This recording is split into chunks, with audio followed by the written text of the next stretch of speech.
तो नमस्कार, मैं पंडित ब्रजेश चंद पाठक मनोकामना ज्योतिष चैनल पर आज आपके सम्मुख बिल्कुल सन्निकट है नूतन वर्ष नव वर्ष।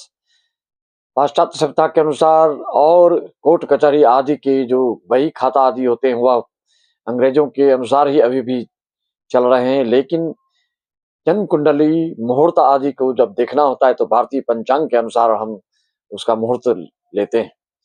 तो आगे बढ़ने से पहले गणेश जी का स्मरण कर लें। वक्रतुंड महाकाय सूर्यकोटि समप्रभ निर्विघ्नं कुरु मे देव सर्वकार्येषु सर्वदा। मित्रों, कहते हैं ना, first impression is last impression. साल का शुरुआत श्री गणेश जो प्रारंभ होने जा रहा है, जो शुरुआत होने जा रही है, वह छप्पर भार धन वर्षा के योग बन रहा है। मन को नहीं अब तोड़ो तुम, दुनियादारी छोड़ो तुम, ग्रह गोचर से ना मुंह मोड़ो तुम, घोड़े जैसे अब दौड़ो तुम, ग्रह गोचर का लाभ तो ले लो तुम। ग्रह गो योग बना राजा बनने का, ध्वज कीर्ति पताका फहराने का, सब छोड़ उदास न अब होने का, संयोग बना अब कुछ होने का, कर उद्यम कुछ कुछ कर जाने का, सिरताज समय अब बंध जाने का, अब व्यर्थ न गवाओ सोने में, कुछ कर्म करो ऐसे कि बैठो अब राज सिंहासन में। मित्रों, आप जानते हैं जितनी शक्ति उतनी भक्ति, जिसकी कुंडली में जितनी शक्ति है उसी के हिसाब से आपको हर क्षेत्र में सफलता प्राप्त होती है। सफलता प्राप्त होने के लिए आपकी कुंडली में दो तीन चीजों का होना आवश्यक होता है। आप अपनी कुंडली में देखें, क्या आपकी कुंडली में ऐसा योग है?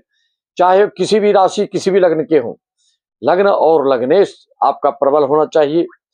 दशमेश कर्मेश भाग्येश पंचमेश, इसमें से दो तीन ग्रह अगर बलिष्ठ हैं, युवावस्था के हैं, शुभ योग में है, शुभ युति में है, तो निश्चित तौर पे राजयोग बन जाता है। वैसे राजयोग के तो कई सारे नियम हैं। लग्नेश दशमेश की युति से, नवमेश दशमेश की युति से, सप्तमेश नवमेश दशमेश की युति से, पंचमेश सप्तमेश नवमेश की युति से, बहुत सारे इसके योग हैं, उसके बारे में अभी हम चर्चा नहीं करेंगे। तो सिंह राशि वालों के लिए मीन राशि में शनि का गोचर चल रहा है अष्टम भाव में। अगर शनि शुभ जिनकी कुंडलियों में है सिंह राशि वालों के लिए, तो निश्चित तौर पे जो 10-20 साल से जिसके लिए आप चिंतित थे और चिंताग्रसित थे, उदासीन थे, अवसाद में थे, क्या होगा नहीं होगा, उससे तो मुक्ति मिल गई होगी या मिलने ही वाली है।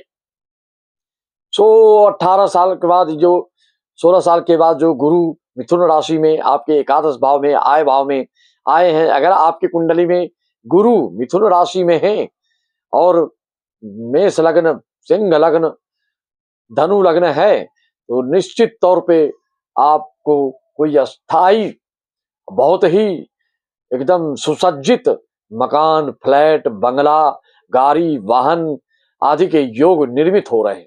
ये सब होकर रहेगा, संभावना की बात नहीं, निश्चित है। अगर कुंडली में ये सब जो मैं बता रहा हूं इस तरह के हैं। हाँ, जो नव दंपत्ति वाले हैं, जो नई नई जिनकी शादी हुई है, अगर उनके सूर्य नीच के होंगे तो ये नए साल में आपको थोड़ा सा ध्यान देना होगा।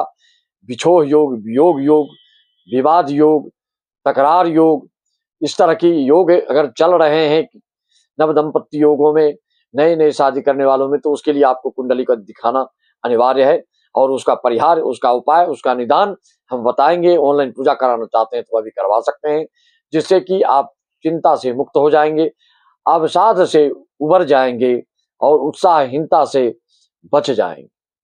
शारीरिक आदि व्याधि के लिए ढैया जो चल रहा है सिंह राशि वालों के लिए, अगर आपका कन्या लग्न, मिथुन लग्न, वृषभ लग्न, तुला लग्न, मकर कुंभ लग्न है, तो ये ढैया आपको कुछ नहीं बिगाड़ेगा, बल्कि नए साल से ही आपको 2.5 टन सोना की भी दे दे तो कोई कम नहीं है। अगर कुंडली में आपका शनि मजबूत है, शुक्र मजबूत है, लग्नेश पंचमेश दशमेश मजबूत है, तो ये छप्पड़ फाड़ धन बरसा देंगे, आकुल धन संपदा देंगे, अस्थायित्व प्रदान करने वाली ये संपत्ति देते हैं शनि और गुरु। ये आपकी कुंडली में क्या स्थिति है, इसके लिए आप अपने कुंडली का प्रेडिक्शन करवाना चाहते हैं, उसको अवलोकन कराना चाहते हैं। आपके निकट भविष्य में, नए साल में, नूतन वर्ष में, नव वर्ष में क्या-क्या होने जा रहा है, आने वाले समय में नौकरी में परिवर्तन या कोई रोजगार, उद्योग, धंधा नौकरी छोड़ के करने जा रहे हैं कि नौकरी, रोजगार, उद्योग, धंधा छोड़ के नौकरी में आपकी इच्छा हो रही है। इसके कारण इसमें क्या सफलता मिल सकती है कि और दिक्कत हो सकती है। आपको अपने अधिकारियों से कोप का भाजन होना पड़ सकता है। जिनका सूर्य अगर नीच का है, तुला राशि का है तो दिक्कत हो सकती है। शनि अगर आपका नीच का है, मेष राशि का है और मार्केश भी है और ढैया चल रहा है तो निश्चित तौर पे आपको शारीरिक, आर्थिक, मानसिक रूप से पीड़ित होना पड़ सकता है।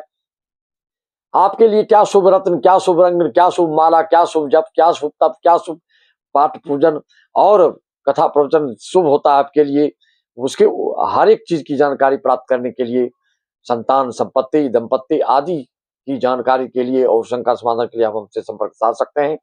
और आप, मेरा मोबाइल इंगेज बताता है तो आप हमारे व्हाट्सएप नंबर सुन लें और इस पर डाल करके आप निश्चित रहिए, आपको फिर उस पर क्यूआर कोड डाला जाएगा, उसको डाल के आपको अपॉइंटमेंट का समय दे दिया जाएगा। मेरे व्हाट्सएप का नंबर है 9755090269। हमारे देश विदेश के जितने यजमान हैं जो हमेशा हमसे संपर्क बनाए रखते हैं, हमेशा जो मार्गदर्शन लेते रहते हैं, जो विदेश में बैठकर भी भागवत, रामायण आदि, गीता आदि का प्रवचन और उसका जप तप अनुष्ठान कराते रहते हैं। जरूरी नहीं है कि आपको भारतवर्ष ही आना पड़े, विदेश से ही ऑनलाइन वीडियो कॉलिंग करके संकल्प हो जाता है। आपके नाम, गोत्र, पितरों के लिए जो भी दोष है आपकी कुंडली, उसके नाम से पूजा हो जाती है। वीडियो कॉलिंग के द्वारा आपको वीडियो भी पहुंचा दिया जाता है। तो हर समस्या का समाधान है, उपाय है। आपको बस सिर्फ जरूरत है अपनी कुंडली का जरूरत विश्लेषण करने का। विश्लेषण कराइए। अगर किसी प्रकार की दिक्कत हो, किसी प्रकार की उधेड़-बुन की स्थिति हो, किसी प्रकार की दुविधात्मक स्थिति में फंसे हो, चाहे आपकी मांगलिक योग हो, चाहे काल सर्प दोष हो, चाहे पितृ दोष हो, चाहे विषकुंभ दोष हो, चाहे जिस तरह के भी दोष हैं, उसकी रेमेडी, उसके उपाय, उसके परिहार, अगर विशेष दोष हो तो बिना मंत्र जाप, बिना कथा प्रवचन के वो दूर नहीं होता है। बिनु सत्संग विवेक न होई, राम कृपा बिनु सुलभ न सोई, धर्मो रक्षति रक्षतः। बिना धर्म के, बिना सत्संग के, बिना योग के, बिना पूजा पाठ के कोई किसी को आज तक शांति नहीं मिली है, ना मिलेगी।